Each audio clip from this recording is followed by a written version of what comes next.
Salut à toutes et à tous, je suis Wallo et de retour.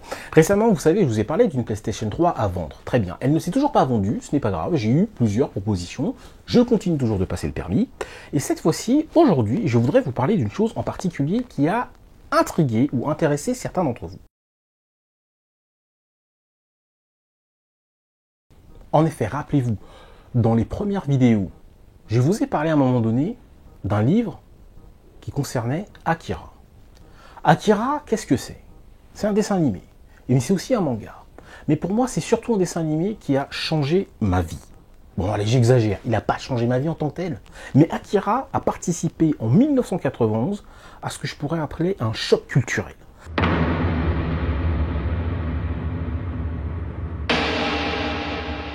C'est que j'ai été emporté, j'ai absorbé en l'espace de 2 heures une culture qui venait d'un autre pays que j'ai dû digérer du mieux que j'ai pu à la sortie du film. Et qu'est-ce qui s'est passé à la sortie du film? Mais il s'est passé que j'étais tout simplement hébété. Je me demandais qu'est-ce que je viens de voir, parce que je crois que j'ai pas tout compris. Mais curieusement, j'avais tout compris. Alors là, vous allez me dire, non, attends, Wallo, tu déconnes. Comment tu peux sortir d'un film et dire que t'as pas tout compris et dire que t'as tout compris? Je sais que c'est paradoxal, mais je m'explique. Quand je suis sorti d'Akira, j'avais la tête qui bourdonnait. C'est comme si j'avais reçu une espèce de gong, mais des choses s'étaient mises en place. J'avais profondément compris quelque chose, mais le problème était que je n'étais pas capable de l'exprimer avec des mots. Non,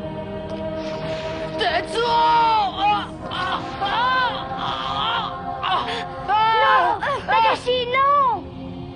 Si tu t'approches, tu ne pourras plus t'échapper. Je sais. Mais lui, il n'a rien fait. C'est-à-dire que Akira m'a posé un problème de communicabilité entre mon ressenti, ce que j'avais compris et ce que je voulais partager avec les autres. Alors pourquoi je vous dis ça? C'est parce que le film se termine sur l'image de la création de l'univers. Et je me suis dit, on est parti d'une histoire de motard pour arriver à la création de l'univers. Entre-temps, qu'est-ce qui s'est passé? Il m'a fallu beaucoup de temps pour un petit peu réaliser et il a fallu que je revoie le dessin animé. Une deuxième fois. Et à ce moment-là, j'ai commencé à repérer des moments clés dans Akira qui permettaient de comprendre davantage. Mais c'est vraiment la base. Ce dessin animé est à la base de beaucoup de choses pour moi, puisque c'est aussi ce qui a fait que je suis devenu, entre guillemets, fan d'animation Jap. Et du coup, je me suis intéressé à cette culture, à savoir s'il existait d'autres dessins animés de ce genre, de cette qualité, aussi longs, aussi bien foutus. Enfin, voilà, je suis tombé dedans et j'ai complètement accroché. Ça a été le point de départ. Nous n'avons pas le pouvoir. Mais un jour, nous l'aurons. Parce que ça a déjà commencé. Nous n'avons pas le pouvoir, mais un jour nous l'aurons, parce que ça a déjà commencé. Je vais être très honnête avec vous. Cette phrase, je l'ai prise littéralement, et je l'ai crue comme étant vraie, et je me suis dit, oui, nous n'avons pas le pouvoir, mais un jour nous l'aurons, parce que ça a déjà commencé. La première question que je me suis posée à l'époque, c'était, mais qu'est-ce qui a déjà commencé? Et ensuite, je me suis dit, mais de quel pouvoir il parle? Nous, à la limite, ça pouvait... Nous n'avons pas le pouvoir, mais un jour nous l'aurons, parce que ça a déjà commencé. Donc c'est une phrase qui est dite dans la version française par les 3 enfants, numéros 25, 26 et 27. Et puis, bon, j'ai laissé ça dans un coin de ma tête, mais ça revenait, c'était comme une rengaine. Donc du coup, Akira a été pendant une quinzaine d'années une espèce de réflexion que j'ai eue comme ça, pendant des années durant. Ça revenait. En 1999, qu'est-ce qui se passe? En 1999, je vous explique, je rejoins l'équipe d'Animeland.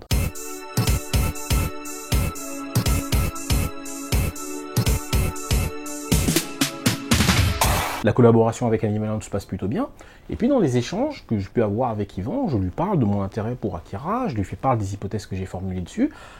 Et je ne sais plus exactement, Yvan accroche sur quelque chose, et là il me propose d'écrire un article pour le numéro de juillet-août 1999. Donc juillet-août 1999, la couverture c'est Lane. Et donc je publie dedans un article sur Akira, que voici.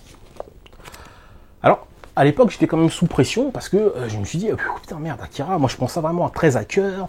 Je me dis, bon, attention, Otomo, tout ça, faut pas faire le con, quoi. Je veux dire qu'il faut pas déconner. Donc, ces 4 pages qui sont proposées dans Animeland, donc en 1999, ce sont ces 4 pages qui sont proposées. Vous pourrez vérifier ici qu'en bas, il y a ma signature. Et à la fin de cet article, donc on a beaucoup d'échanges avec Yvan, il m'oriente sur des pistes, il y a des échanges de points de vue très intéressants. Je ponds les 4 pages. Je suis moyennement satisfait, mais bon, le travail est fait. Mais finalement, j'ai quand même une frustration, non pas de la publication en elle-même, dans Animeland, ça n'a rien à voir. C'est simplement que j'ai pas été capable, je pense, à mon niveau, d'avoir exprimé ce que j'avais compris. Et du coup, je me suis dit, mais il m'aurait fallu peut-être plus de pages. J'ai pensé quantitativement. C'est pas que la qualité y est quand même. L'article est plutôt sympa, plutôt bien foutu. Il y a des imperfections, mais ça reste un article correct. Mais au fond de moi, je me dis, merde, j'aimerais en parler davantage. J'aimerais vraiment parler davantage de ce que j'ai compris d'Akira, parce que je sais que j'ai compris des choses. Alors, j'arrivais pas à les nommer à cette époque-là. Et il s'est avéré que un an plus tard, lorsque je rentre en maîtrise, à l'université de Paris 8, je dois choisir un sujet de mémoire. Et je ne savais pas trop. J'avais le choix entre une maîtrise pratique et une maîtrise théorique. Et bien ma maîtrise a été finalement une maîtrise théorique, et j'ai choisi comme mémoire de maîtrise, le voici, en tout cas tel que je l'ai écrit à l'époque, donc c'était en 2000. Et puis au final, voilà à quoi il ressemble. Donc le sujet, c'était la question du mouvement et des archétypes dans le film Akira de Kaotsuhiro Otomo. Bon, l'équivalent de 100 pages. Mais j'ai pas soutenu ma maîtrise. Et dans la prochaine vidéo, je vous expliquerai pourquoi. Je vous remercie d'avoir pris le temps de me suivre. Si vous voulez avoir plus de renseignements sur Akira et sur le travail que je suis en train de mener, parce que j'ai décidé d'écrire un livre, vous pouvez aller sur ma page Tumblr. Alors c'est un blog que j'ai mis en place depuis déjà quelques mois. J'en ai pas parlé parce que je voulais quand même fournir un contenu. Si vous voulez avoir un suivi davantage sur ce que j'écris, si vous voulez déjà lire les articles que j'ai publiés, vous allez sur ma page Akira, l'explication sur Tumblr. Les enfants et les égarés sont comme des feuilles, et l'écran leur offre l'encre de la violence. À la recherche d'une identité, d'une vérité, de la frontière entre le clair et l'obscur.